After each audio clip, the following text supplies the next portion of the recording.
will see.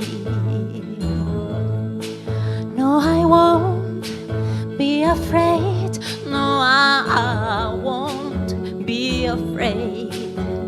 Just alone as you stand by me. Oh, darling, darling, stand by me. Oh, stand by me. Stand now. Stand by me. Stand by me. Muy, pero muy buenas noches. Qué bueno que estén ahí y qué bueno que podamos compartir una nueva edición de Bar Conspiración, como todos los jueves. Buenas noches, Marian, ¿cómo estás? No, ¿cómo Marian? Luz Marian. Marian. ¿Y Marian.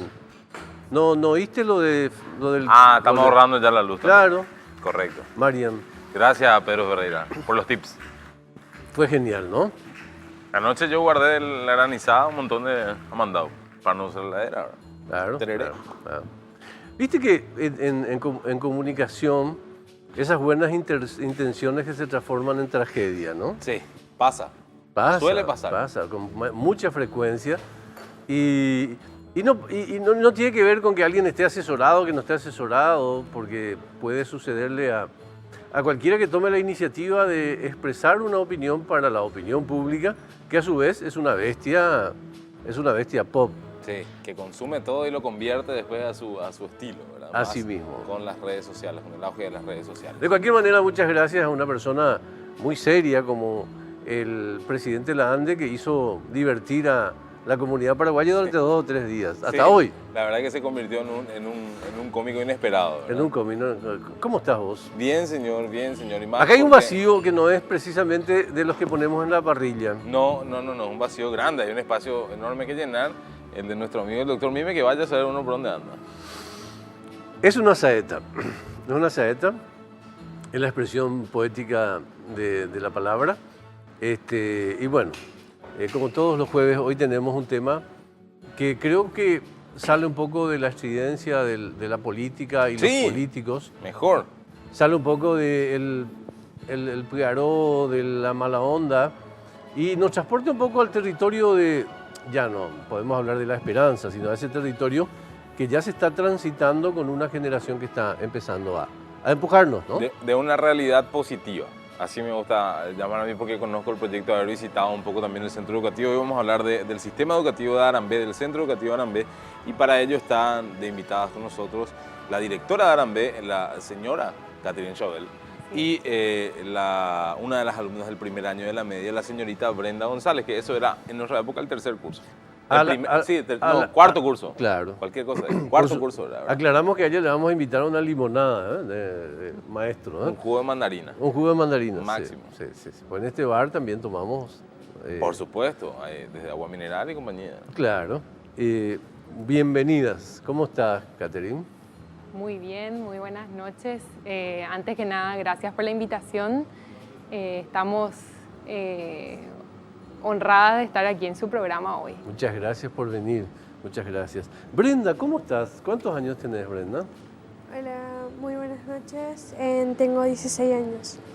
Tenés 10 años en el centro de Arambé, ¿no? Sí, tengo 10 años actualmente ahí en el centro educativo. Somos, junto a mis compañeros, la primera promoción del proyecto. Con ustedes empezó la historia. Sí, con nosotros empezó todo. Qué gusto, qué gusto. Obligatoriamente entonces, porque tenés que ser de la zona, ¿verdad? O sea, sos de Luque, Claro. tu familia es de Luque. Sí. Qué bueno, qué bueno. Pero bueno, ¿de qué estamos hablando? ¿De qué estamos hablando cuando hablamos del Centro Educativo Arambé? Es la pregunta que cualquier manual de periodismo, incluso de una Gracias. universidad de garage, te impondría, ¿verdad? Entonces eso le trasladamos a la directora. ¿De qué estamos hablando cuando hablamos del Centro Educativo Arambé? ¿Cómo empezó esa historia, directora? Bueno, el Centro Educativo Arambé nace hace 10 años gracias a la Fundación Ramón T. Cartes, a la familia Cartes, que cree, ¿verdad?, que la forma de poder erradicar la pobreza es a través de la educación, de una educación de calidad, ¿verdad? Y por eso nace este primer proyecto de la Fundación, el Centro Educativo Arambé. Estamos hablando de 10 años atrás. 10 años atrás, Así mismo. Sus comienzos seguramente fueron muy interesantes porque era una idea absolutamente nueva, ¿no? Para una comunidad casi rural. Sí mismo. A los inicios, digamos, fue tremendamente duro instalarnos en la zona, ¿verdad? Y arrancar con el proyecto por las metodologías que implementamos, que son bastante exigentes académicamente hablando, y también el colegio, con su normalización, como le llamamos, es sumamente exigente en cuanto a la disciplina y la formación de valores de los alumnos, ¿verdad? Y cuando arrancábamos el proyecto, cuando arrancaban, ¿verdad? Yo no estoy desde el comienzo, pero cuenta la leyenda, ¿verdad? Que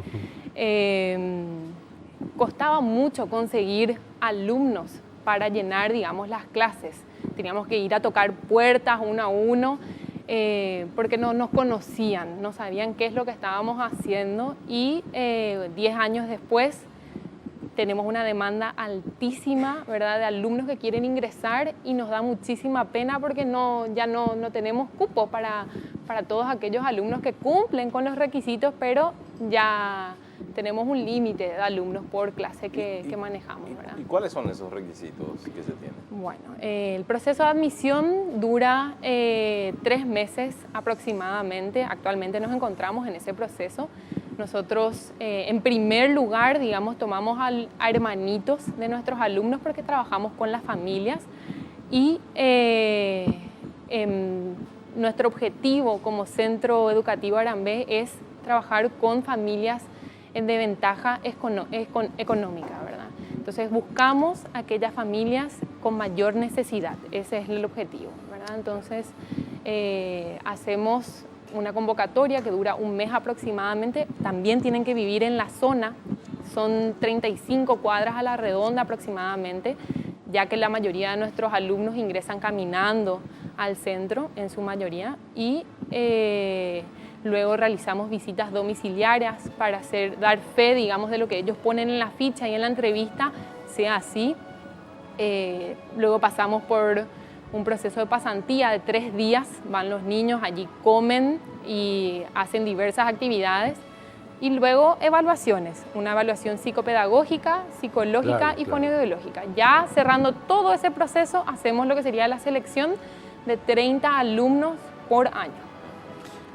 Eras, técnicamente, como se llama, se dice en la expresión muy paraguaya, eras una nenita cuando empezó todo así, muy pequeña, y hoy, 10 años después, ¿te recordás cómo fue ese comienzo?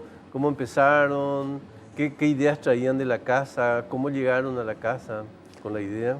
Sí, empezamos con 30 alumnos, la cual se dividía en primero A y primero B. En cada curso había 15 alumnos. Luego en el segundo grado ya nos fuimos juntando todos y otros alumnos habían salido de la institución. La verdad con la familia no habíamos pensado que iba a abarcar mucho nuestra vida por el nivel de enseñanza que tiene y el nivel de exigencia. Claro. No dimensionaban cuánto iba a cambiar vuestra vida, ¿no? No. Debe ser así, evidentemente. Ahora, ¿por qué es una apuesta distinta pedagógicamente? Nos gustaría preguntarte después, directora, para que nos respondas. Pero antes, ¿qué tal si ambientamos un poco esta reunión con un video que me parece que es bastante ilustrativo sobre estos 10 años, Mike, ¿te parece? Adelante. Vamos con el video.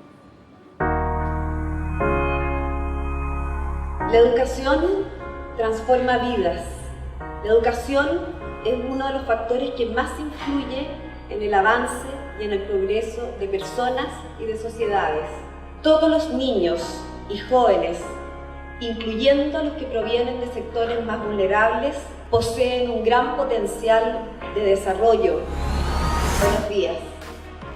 Soy Jimena Torres, directora académica de la Fundación Astoreca.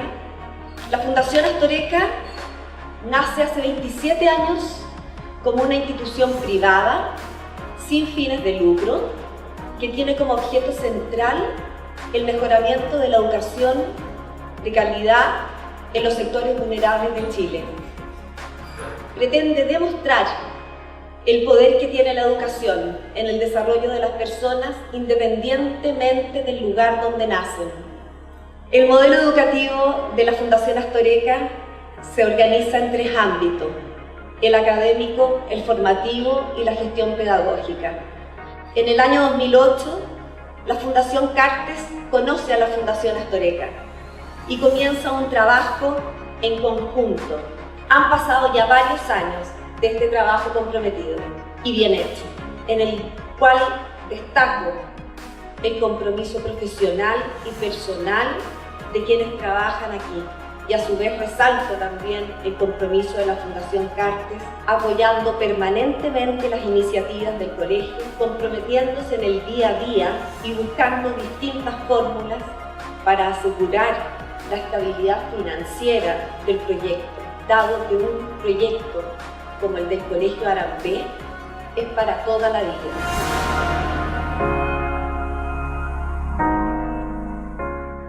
Sí, señor, es para toda la vida, ¿no?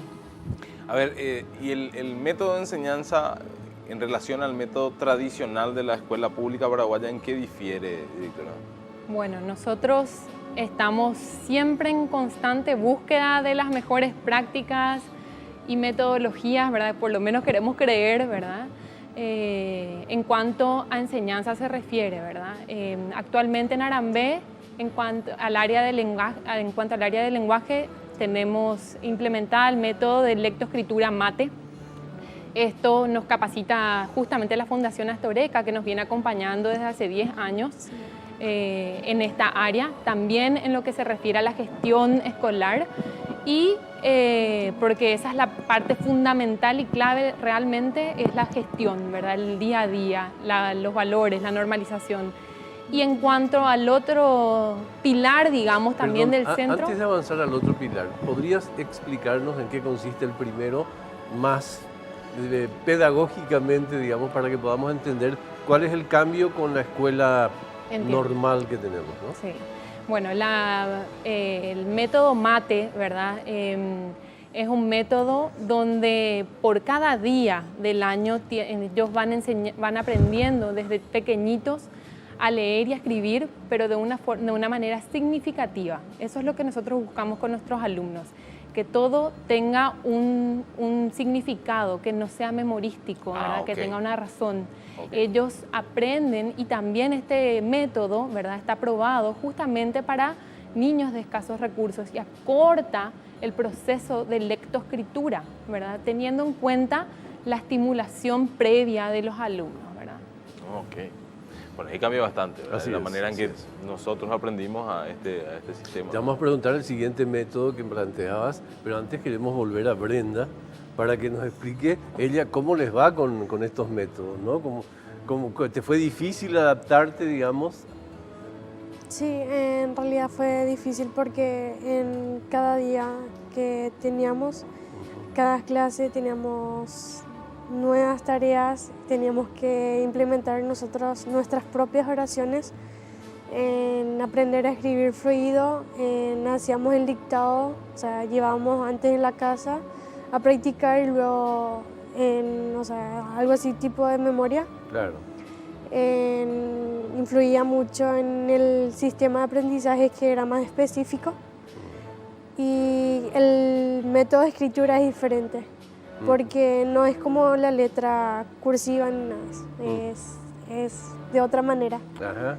Sí, es un poco más grande la letra y siempre se usa la letra junta, como se dice, la letra mate, o raras veces se usa la letra separada en hojas blancas. ¿Y Para eso, sumar qué? a esto, podríamos ver un material. Ah, sí, tenemos. Señor. A Sí, ver. señor.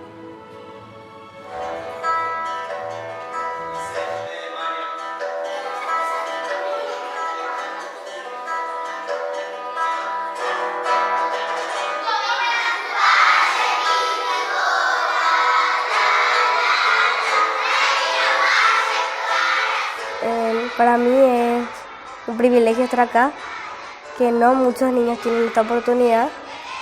Y el colegio para mí es brillante, me gusta cómo enseñan los profesores y muchas cosas me gustan de este colegio.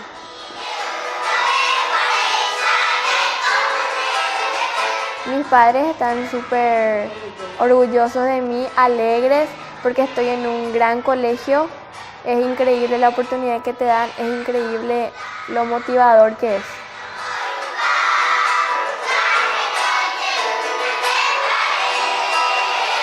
Para mí, Arambé es una escuela donde los niños podemos estar bien y seguir una buena educación. Arambé para mí es el camino que es el mejor camino que puedo tomar para alcanzar mis sueños y metas.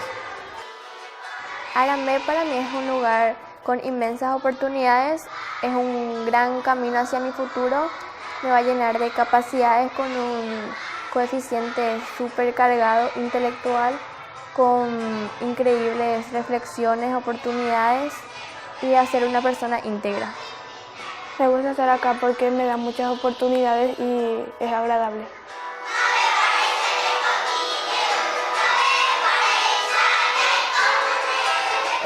Transformó mi vida al entrar acá, porque las profes nos dieron valentía de seguir adelante y nos enseñaron muchas cosas más de lo que en las otras escuelas nos enseñan. Con el simple hecho de que te acepten en esta escuela ya es todo un privilegio, y con las oportunidades que nos dan y todos los métodos y enseñanzas que tienen esta escuela y que no tienen otras, ya transforma tu vida. Gracias a Arambé, hoy ya he conocido varios países del mundo. Primero en el viaje que tuve a Chile, cuando gané el premio a la excelencia educativa de acá. Después con el tema de robótica, que viajamos a los Estados Unidos, y espero viajar más así para representar a mi país.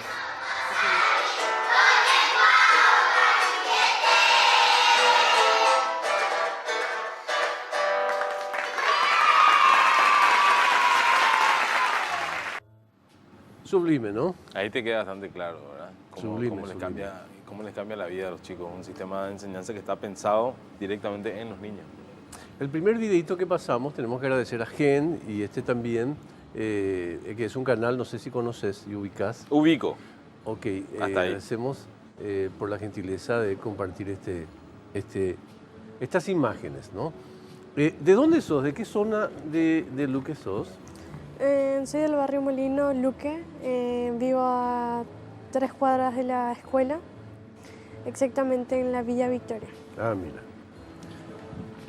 La profesora se comprometió a comentarnos otros métodos pedagógicos que marcan la diferencia, ¿no?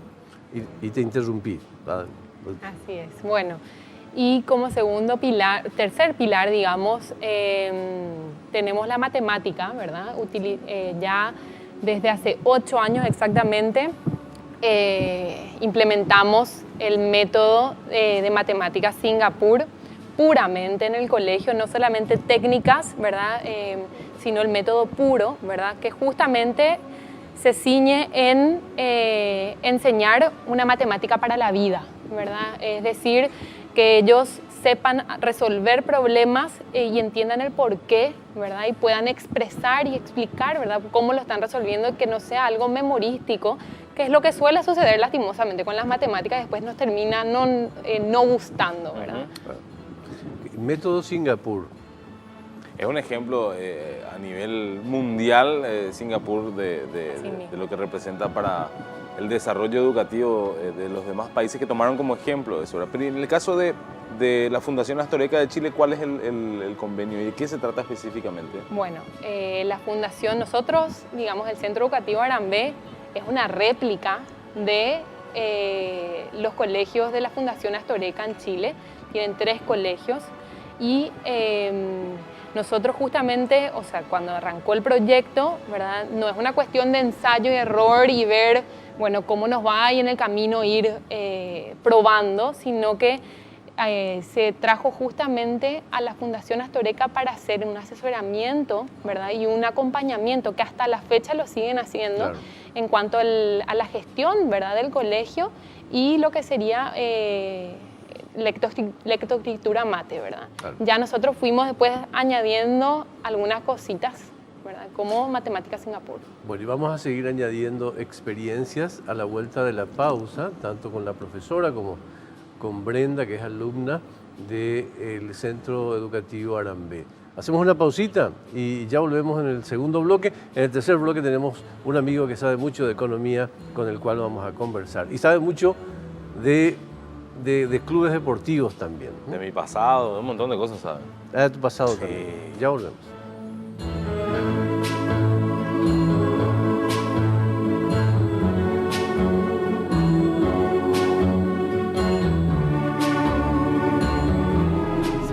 World around me make me wonder, and they say back then our universe was an empty sea until a silver fox. Hoy canta para nosotros Marian Nachajón en esta noche, ¿no? Sin la luz, ya estamos ahorrando, no se preocupen. Anote, don Ferreira, anote. Brenda, ¿cómo se llama tu compañero o compañera, el más cachín de todo? ¿Cuál es el nombre de Samuel Hermá. Ya tiene así, directo está definido eso. Muy bien. Y es compañero de los 10 años también, ¿verdad? Sí. ¿Y cómo te llevas con estos métodos, con el Singapur y todo lo demás? Me va bien. O sea, es un aprendizaje que llevamos cotidianamente, que es analíticamente, pero también te sirve para la vida. Yo ni con la aritmética simple. Imagínate que me pongan el Singapur adelante. Yo no puedo vivir sin la calculadora en la mano. Yo no sé hacer el 10% de las cosas, no sé hacer. Es un desastre. Claro. ¿Y cómo toman en tu casa, cómo llevan el proceso tus padres, tus hermanos? ¿Tenés hermanos? Sí, hermanas. Hermanas. ¿Cómo hablas con ellos siempre de tu escuela? Sí, a menudo hablo con ellos de cómo me va y cómo está mi proceso en la escuela. Experiencia de la que estamos hablando es el Centro Educativo Arambé. Sí. Que es una experiencia que cumple 10 años. Y que hace poco se presentaron en los Estados Unidos. ¿Ah, sí? Sí. Hablemos sí. de esa presentación, Mike, y hablemos de por qué esa presentación, y hablemos de lo futurista que es esa presentación. Claro, porque el área en que fueron a representar a Paraguay es el área de robótica, que es un área donde se viene desarrollando hace ya un par de años y ahora con casi que ya empieza a ser la realidad, ¿verdad? Lastimosamente no está a mí me va a contar incluso cómo después se pueden aplicar cosas a la medicina relacionada a la robótica, pero ¿por qué ustedes se enfocan en robótica? ¿Hace cuánto deciden hacer esto, directora? Bueno, la verdad que la robótica no se conoce desde hace mucho tiempo aquí en Paraguay, ¿verdad? Y hace 2 años y medio tomamos el desafío de la robótica educativa, ¿verdad? Que es lo que implementamos en el centro, ¿verdad? En conjunto con nuestro profesor de laboratorio, el profesor Juan Ramos, quien lleva, digamos, la cabecilla de la robótica. Fuimos creando equipos, ¿verdad? Hoy día tenemos muchos equipos en Arambé. Brenda casualmente es una de las pioneras en cuanto a la robótica en el centro, ¿verdad? Ya les contará ella su experiencia. Nos fue muy bien, ¿verdad? En las ligas nacionales aquí a nivel, en el país, ¿verdad? A nivel país. Y eso nos permitió este año exitosamente ganarnos el pase e irnos al Mundial en Kentucky, ¿verdad? Donde fue el Mundial de Robótica. Así es. ¿Y ahí, vos estuviste, Brenda, ahí? Sí, yo tuve la oportunidad de viajar junto a mis compañeros de robótica acá en Paraguay en el último campeonato, en el Festech. Tuvimos el pase al Mundial, la cual duró una semana. Los primeros días eran de BRC y los últimos días eran de IQ porque se dividían por categorías. No tengo ni idea que eso, tenés que explicarnos. Claro, Sí o sí. cada uno de esos conceptos, por favor. Bueno, BRC son robots, pero de metal, y es un desafío mayor ya que vos mismo tenés que hacer la programación y tenés que saber los códigos. En IQ es tipo Lego, son robots de plástico duro, la cual ya te da un programa de ejemplo, pero vos también tienes que aprender a diseñar y a programar, también a construir vos mismo el robot. La gente está viviendo su día a día con todas las tribulaciones que tiene el día a día, directora, y obviamente no tiene mucho tiempo para pensar en muchas ocasiones porque la robótica es una apuesta importante en una escuela, en un colegio. ¿Podemos hablar un poco de eso? ¿Por qué la opción por la robótica, digamos? Bueno, y así como ustedes mencionaban al comienzo, la robótica educativa se liga a muchas de las otras asignaturas, digamos, ¿verdad? Pudiendo trabajar en conjunto, ¿verdad? Y también les da mucha posibilidad a los alumnos. ¿Por qué? Porque es algo que les gusta, ¿verdad? Trabajar con adolescentes a veces no es muy fácil, ¿verdad? Pero esto es algo que les genera un tremendo interés y sin darse cuenta, ellos están programando robots, ¿verdad? Lo cual justamente es como un preuniversitario, ¿verdad? De ingeniería, ¿verdad? Entonces es muy complejo y gusta mucho, digamos, a los jóvenes. Nosotros implementamos muy levemente, ¿verdad? Pero vimos el éxito de nuestros alumnos y el gusto de ellos por esta modalidad que, bueno, de a poco fuimos creciendo y al ver los resultados nos sentimos tremendamente orgullosos y vamos por más, ¿verdad? Claro, porque además al estar, digo, en Kentucky, ahí no solo están, digamos, los participantes, sino que incluso empiezan a estar los grandes gigantes tecnológicos, sí, ¿verdad? Que vienen a mirar dónde están los futuros talentos en el mundo, ¿verdad? Así mismo. Para que tengan una idea nomás, nuestro objetivo estando ahí en Kentucky era estar entre los 50 mejores equipos. Ellos salieron número 16, ¿verdad? De más de 300 equipos, incluyendo, por ejemplo, países como China. Contra China luego creo que casualmente perdieron, ¿no fue así, Brenda? Sí, sí. ¿Así fue? ¿Podés contar esa experiencia, cómo fueron esos días? Sí, la última competencia que tuvimos ya era la semifinal, la cual quedamos entre los 16 mejores porque era así, el equipo 1 con el equipo 2, el equipo 3 con el 4 y así sucesivamente hasta que quedó el espacio libre y Paraguay estaba ahí. En ese momento todos los países se nos vinieron encima y cada uno pedían para que hagamos alianza con ellos, pero elegimos a uno, a los chicos que vivían en ese lugar luego, en Kentucky. ¿Y eran competencias entre países? Sí, eran competencias entre países. No fuimos los únicos de Paraguay porque también fueron universitarios, en algunos del OIQ y otras personas del BRC. Ah, mira.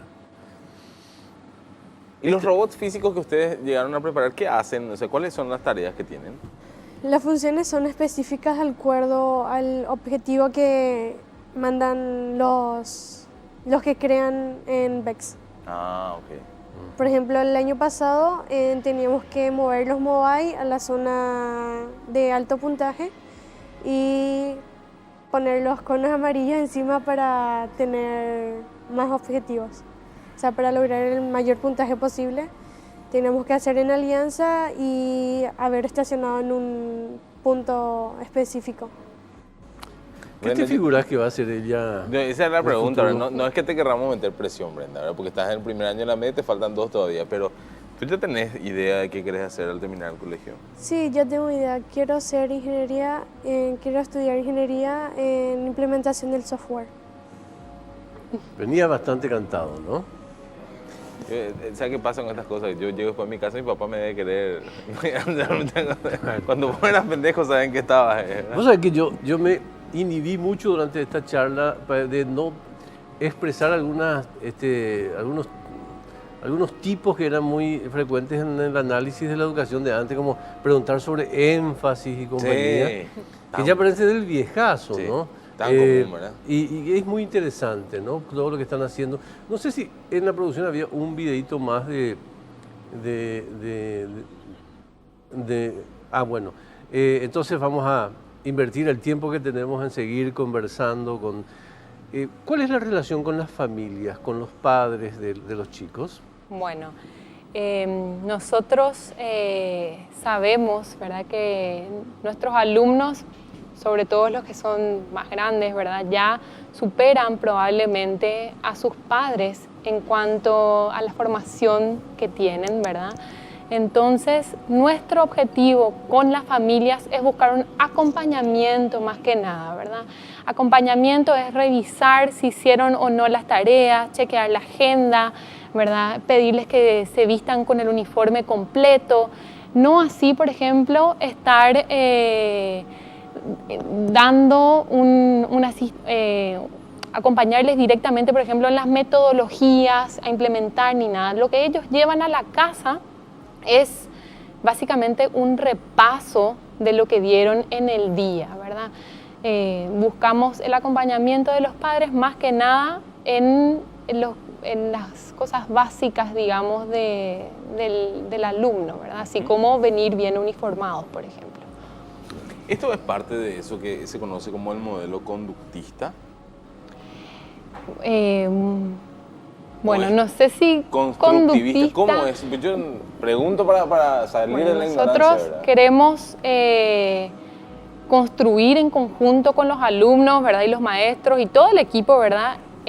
Un aprendizaje, pero sí somos muy rigurosos y muy exigentes, lo cual puede parecer conductista también, ¿verdad? Y bueno, y sí, en algunas partes podremos ser un poco conductistas, ¿verdad? Pero es porque lo que la comunidad en ese momento requiere, o sea... Es claro, porque buscamos entorno, justamente, ¿no?, un alto nivel de exigencia, ¿verdad? En todos los aspectos. Llegar ahora es llegar ahora, ¿verdad? Después se cierra el portón y ya no se ingresa. La hora marcada para la reunión es la hora, ¿verdad? Probablemente Entonces, lo que voy a decir no va a ser muy políticamente correcto, pero también tenemos que tener en cuenta que las comunidades en donde se asientan, digamos, este tipo de proyectos, probablemente no tengan otras oportunidades. O sea, los chicos que asisten probablemente no tengan otras oportunidades. No es lo mismo que instalar a 5 cuadras del Panteón de los Héroes un centro educativo y sabés que hay como una posibilidad mucho mayor de que los chicos vuelvan a tener oportunidades en el futuro y haya más oportunidades también. Por eso creo que ese énfasis por lograr que cada persona llegue a su meta es fundamental, ¿no? Uh-huh. Nosotros estamos seguros en Arambé de que transformamos vidas a través de una educación de calidad, ¿verdad? Porque buscamos lo mejor de lo mejor en técnicas y en metodologías de educación y somos muy celosos de nuestros alumnos, ¿verdad? No queremos por nada que ellos salgan del centro, ¿verdad? Justamente la promoción de Brenda es la que mayor deserción tuvo porque fue la primera promoción. Claro. Y se desconocía todavía, ¿verdad? Y realmente en la mayor parte de los casos fueron porque fueron al interior, fueron a mudarse lejos del colegio, ¿verdad? ¿Cuánto tiempo están en el colegio los chicos? Están desde las 7 de la mañana hasta las 4:30 de la tarde. Ah, bien. Así mismo. Ellos reciben ahí el desayuno, media mañana, almuerzo y merienda. Ah, mira. Bueno, tenemos que despedir este bloque del programa. Perdón, pero sí. Antes de irnos, el año que viene supongo que van a intentar participar de nuevo de esos concursos, Brenda, ¿verdad? Sí, en este año estamos participando de vuelta en robótica. Uh-huh. Llevamos 6 o 8 equipos a la liga. Ya estaremos compitiendo, o sea, ojalá que nos dé de vuelta la recha para poder viajar. Claro que sí, claro que sí. Y lograr un puesto aún mejor, ¿no? Porque el puesto que lograron fue fabuloso realmente. De 50 a 16, ¿no? Muchísimas gracias por venir esta tarde, esta noche, ¿sí? Muy amable, muchas gracias. Gracias, directora, ¿no? Gracias a ustedes. Hacemos una pausa y ya volvemos.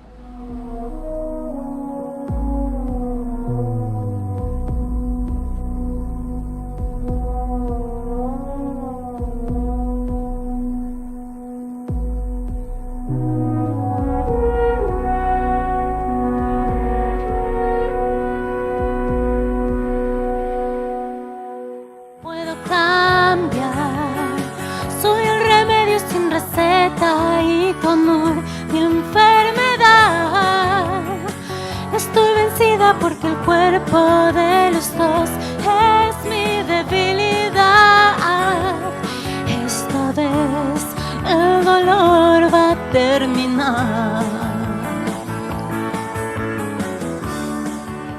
Como todos los jueves, ¿digo Luz o no?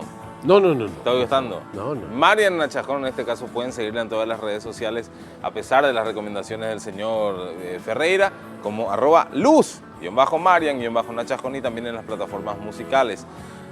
Este trago, ¿a vos te gusta? Este trago está... A mí me parece fantástico, pero el señor que tiene la respuesta sobre de qué se trata es, como siempre, el señor Edu, que gracias a Habana Club está acá. ¿De qué estamos hablando, Edu?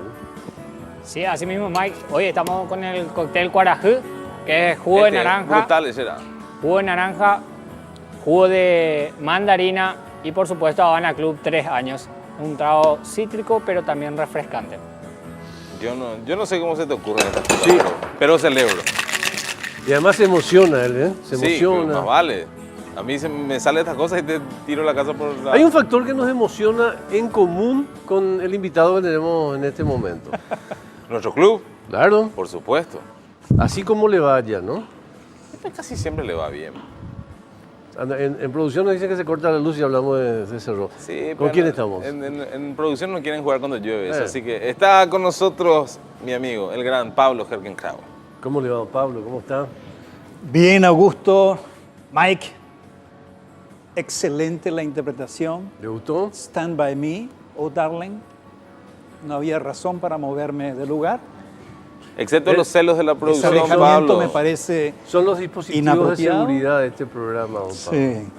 Miren, antes que me pregunten, estoy muy bien, muy satisfecho, muy entusiasmado por este nuevo emprendimiento periodístico en el Grupo Nación Comunicaciones y también muy orgulloso como paraguayo. Después me pueden preguntar por qué realmente, pero hace mucho tiempo no me sentía tan orgulloso como paraguayo. Y en lo que respecta a Cerro Porteño, nosotros nacimos para sufrir. Y eso ya es... Bueno, tan gracias, nosotros. gracias por todo. Hasta luego. Sí, sí, saludos a Ferreira. Está hablando el querido Pablo de algo que va a pasar desde el lunes. O sea, él está adelantando que vuelve a los medios de comunicación. Eso es lo que está haciendo Algo que este va a señor. pasar desde el lunes en un programa que se llama Punto, en una radio que se llama 970. Ese es un programón. Y ahí va a estar Bueno, solía hacerlo. para multiplicarlo. Ah, claro, solía hacerlo. ¿De qué tenemos que cubrir ese vacío? Está bien, está Sí, bien, sí. está bien. Me parece perfecto, che. ¿Cuánto tiempo estuviste lejos de los medios? Mira, yo salí del grupo de comunicación Bierzi a principios de diciembre del año pasado por una cuestión de dignidad personal. Cada uno cuida su dignidad de la mejor manera. Y ahí se dio un paso que no estaba previsto, pero recordé lo que mis maestros de la economía alemana me habían dicho en reiteradas oportunidades. Pablo, cuando llega el tiempo político electoral en países como el tuyo, que son de guerra, no son de competencia, sino de guerra político-electoral, por favor, un paso al costado, a tu gabinete, a tu laboratorio, a investigar, estudiar, poner al día tu banco de datos, tus archivos, volver a leer, etcétera. Y fue eso lo que hice, porque se suele decir que en una guerra siempre la primera víctima es la verdad. Así es. Y en una guerra político-electoral, la primera víctima es la verdad económica. Pero vos Pablo, podés decir 2 más 2, 4. Y la gente te dice, pero eso le favorece a otro, claro, le favorece a uno. Eso es un poco también ese fenómeno que se conoce ya en el mundo como la posverdad, ¿verdad? En donde hay algunas personas, Chomsky dice esto, Habermas también sostiene que los hechos dejaron de importar para la gente porque la construcción pasa por otro lado. Pero ahora voy a ir a la siguiente pregunta, Pablo, porque tengo la suerte, la dicha, el orgullo, el agrado de conocerte ya hace varios años, de haber trabajado contigo, y sé de tu particular característica personal sobre cómo vivís tu trabajo a pleno. Entonces, esto no se acaba nunca, las elecciones vuelven a comenzar dentro de poco, no las generales y compañía, pero vos decís que te sentís otra vez orgulloso, ¿qué te convence de volver a los medios? Porque podrías, O probablemente se siente orgulloso de la economía, no sé. Pues, no qué sé sé qué yo. se refería. Hay 3 razones por las que uno se siente bien, uno está satisfecho Primero porque son 9 meses en los que yo me encerré en mi laboratorio económico, en mi gabinete, a full, fuera de toda contaminación, fuera de todo lo tóxico. Viene la parte de carpetas, archivos, la actualización de los bancos de datos, las 200 planillas de Excel, poner al día, actualizarlas, hacer el entrecruce, cerrar todo el periodo 2013-2018 para hacer las comparaciones pertinentes con otros periodos, incorporarlo de Argentina, Brasil, etc. Una tarea casi te diría yo que requiere mucha disciplina, mucha pasión y mucho aislamiento, porque tenés que estar perfectamente concentrado. Y el producto final que hoy veo, para mí es excelente. Aprieto un botón y está el número que yo necesito saber. Claro. Ese es uno. El otro es que el 16 de agosto, para mí fue un día histórico, porque el ministro de Hacienda, el señor Benigno López, en su discurso de asunción como ministro de Hacienda, se pegó un discurso maravilloso, en donde elogiaba lo que recibía, elogiaba a Lea, elogiaba al equipo del Ministerio de Hacienda con el cual se iba a quedar, los viceministros de Economía, elogiaba al presidente del Banco Central por su extraordinaria labor.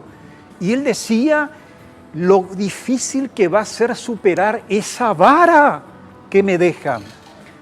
Señores, jamás en nuestra historia se dio algo parecido, pero jamás en nuestra historia. Y estaban casi todos los ministros de Hacienda anteriores. Y yo tenía la copia del discurso de Benigno y envié al mundo, ¿sí? Envié a Argentina, Brasil, al resto del mundo, colegas, corresponsales, amigos, etc. Y no podían creer. No podían creer que hayamos hecho realidad una transición del poder económico de un gobierno a otro de manera tan ordenada, estable, civilizada. Y me preguntaban si realmente era verdad. Y hoy me vuelve a llamar el argentino con el cual estaba en contacto en aquella oportunidad, que se mostraba sorprendido, y me preguntaba él, ¿esa luna de miel ya se acabó o no? Y le dije que no, que la luna de miel sigue. Pablo, y ahí él me dijo algo que me puso más orgulloso y me dijo, pero ustedes, Pablo, parecen chilenos. Chilenos en el sentido de cómo civilizadamente entregan, traspasan y mantienen una continuidad en políticas públicas. Eso me puso orgulloso. Y lo último que me parece importante, yo quiero a este país, como todos ustedes, y en su construcción hay que ser muy constructivo, valga la redundancia, muy positivo, realista, crítico, pero muy positivo. Y me parece que el Grupo Nación Comunicaciones tiene ese perfil. Entonces yo me identifico con ese perfil de construir no sobre la destrucción, sino construir sobre lo que ya se está construyendo. Pablo, quiero ir un poco a la trastienda de una persona que estudia y media entre la materia y la opinión pública en economía. No debe ser muy fácil, ¿no? Manejar cotidianamente todas las variables. Hasta te diría que probablemente es más fácil leer los síntomas de la política porque los actores son muy previsibles. Además porque hablan mucho. Y porque no hay una intrincada red de interacciones como hay en la economía al respecto de lo que acaba de suceder en Singapur, por decirte, ¿verdad? Eso es así, ¿no? Sí, pero hay una enseñanza, hay una advertencia por parte de nuestros profesores en el sentido de que si no somos capaces de explicar a la gente, al pueblo, en términos sencillos, lo que está sucediendo en la economía, entonces realmente nuestro conocimiento no tiene ninguna utilidad. En alemán hay una expresión que se llama amasar el alma del pueblo. Todos los días, y esto tiene que ver con la recuperación económica de Alemania en 1948. Había que diariamente como que amasar el alma del alemán para estimularlo, pese a las penurias, a las dificultades, a salir explicándole, ya estamos saliendo, nos falta esto, nos falta aquello. Y esa es la responsabilidad que uno tiene como comunicador, o sea, se puede bajar a un nivel en el que se entiendan aquellos términos económicos que te puedan describir una situación económica. Hoy toda la gente, entre comillas, como que está preocupada por la situación del dólar. Y yo les digo, tranquilícense, si el dólar está subiendo aquí no es por un factor interno, fundamentalmente, es por un factor externo. Claro. Tenemos una crisis cambiaria desde el 23 de abril en Argentina, 120% de incremento en la cotización del dólar. Brasil está por 20-25%, Uruguay está por 10-14% y nosotros estamos por 5 y 7%. Y encima ayer el Banco Central norteamericano tomó una decisión que afecta el valor del dólar, en el sentido de que hay que explicarle a la gente que esto no tiene que ver con que se estén haciendo mal las cosas, sino que es un proceso natural. Son procesos. Mira, queríamos... Hoy nos vamos a quedar sin tiempo para escucharle. Hoy nos quedamos sin lunes, tiempo, pero lo que queríamos era que esté aquí y hacer este anuncio, ¿no, Mike? El lunes, 7 de la mañana hasta las 10 de la mañana, hay 3 horas en la 970 AM, un programa que se llama A Punto, que conduce el señor Dos Santos, que tiene la participación de Guillermo Grance, que tiene la participación del señor Felipe Grosso, de la señora Susan Paradeda, del señor Juan Pablo Saracho y del señor Herken Krauer. Ahí vamos muy a estar. contento, Pablo. Muchas gracias compañero. por Gracias. estar esta noche. ¿Sí? Ya nos apagan la luz. ¿No vas a volver a escribir dentro de poco? Es probable. No, el paquete es completo. Ah, bueno. Es radio, televisión y diario, sí. Muy bien. Ya Por que- Gen y por la 970. Ya nos apagan la luz, así que... Y esto no tiene que ver con los tips de Ferreira precisamente. Andás a ver. Andás a ver. Nos vemos el próximo jueves. Que tengan una linda jornada, ¿sí?